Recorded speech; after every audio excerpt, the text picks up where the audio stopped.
মা এতদিন তো তুমি পিঠা বানাইলা না, মা জুবাই বাড়াই থেকে আহায় হারা হার নাই আর তুমি পিঠা বানাইতে চাও।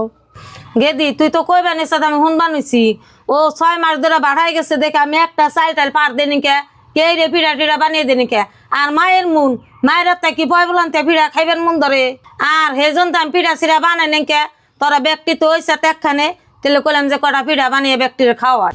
মা এই পিঠা আমরা খাম না, এমনকি বড় বাইরেও খাইবার দিন না। মা জুবাই বাড়াই থেকে আয় হারা হার নাই, তুমি যে পিঠা বানাইতে চাও আর আমরা জারের মধ্যে তুমি কত পিঠা বানাবার গেলাম বানাইলে না। এই পিঠা তুমি তোমার মাছ গুলা নিয়ে খাওগা, আমরা খাম না। গেদি এটা তুই কি মন কথা কস? খালি তো মাছ বুলা নিগে পিঠা বানানো নাই, তখন নিগে তো পিঠা বানাবেন নিছি। মা এমন কথা কম না, কেমন কথা কমু? মা জুবাই এতদিন যে বাড়াই থেকে আইলো, বাড়াই থেকে কত টেহা পয়সা আনলো, আইনা সব হসুর বাড়ি দিল, তোমার হাতে 4 টেহা দিল।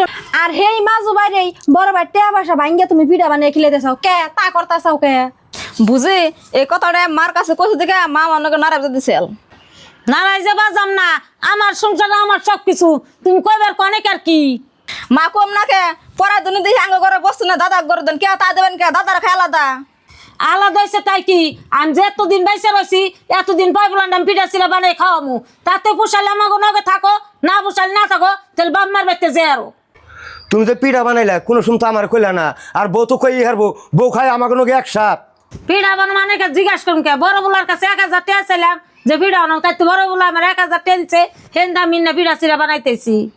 আমার কাছে শুনো নকবো, আমি হলাম বাড়ির গার্জেন, হেতনি তো এমনি করো দেখি তো বউ কোনো পারে না তোমার। আব্বা তুমি চুপ করে থাকো, মা মা জুবাই নিয়ে পিঠা বানাইছে না, মা জুবাই নিয়ে খাই গে, আমরা যাই গে। আহা বউ এই যে দেখুন পোলার বউ নিয়ে মেয়ে নিয়ে রাগ করে গেলেন গে না, এই পিঠা বানানির পরে আবার দিয়ে খাইবেন নাকি এখন হয়নি।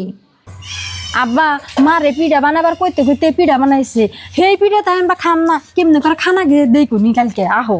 ঠিকই আছে গেদি।